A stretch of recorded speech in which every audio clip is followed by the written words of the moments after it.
Magandang araw sa ating lahat. Mayroon akong ni-review na bagong microphone. Ito ay trending sa ngayon sa online, sa TikTok. Napaka-trending niya. Isa rin tayo na yung ganyong bumili. Itatry natin ngayon kung gaano kaganda at kalinaw ang mic na ito. Ito ay Shure Vita 77A. Yan ang tatak niya. Naka-okay talaga siya sa mukhang siyang yayamanin. Yan. At saka siya, magaan lang siya, magaan. Tapos ang cord niya may haba ito, mga 7 meters. Mga 7 meters ang kanyang free na cord. Ayan. Ngayon i-sound check natin ngayon gamit dito natin sa i-connect sa ating sound card V8 natin. Naka-set up na yung ating mixer, amplifier, speaker natin.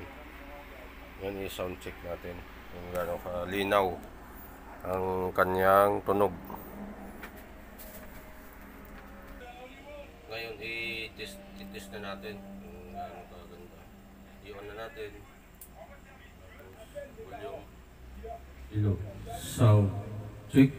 Mic test. Sound. Sound, saan yan? Sound check. Mic 1, 2. Maganda. Maganda siya, malinaw. Saka buong-buong tunog. Boses. Buong-buong boses. Hello, mic test. Sound check. Saka hindi naman siya nag-fit pa.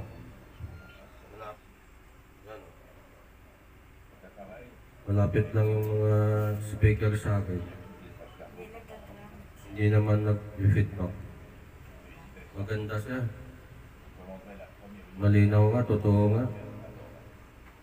Totoo nga ang napanood ko sa kanyang mga reviews. Magandang klase siya.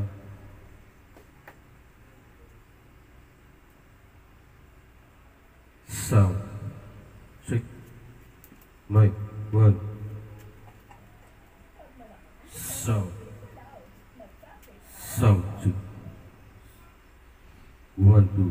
Mic test. 1. Hello.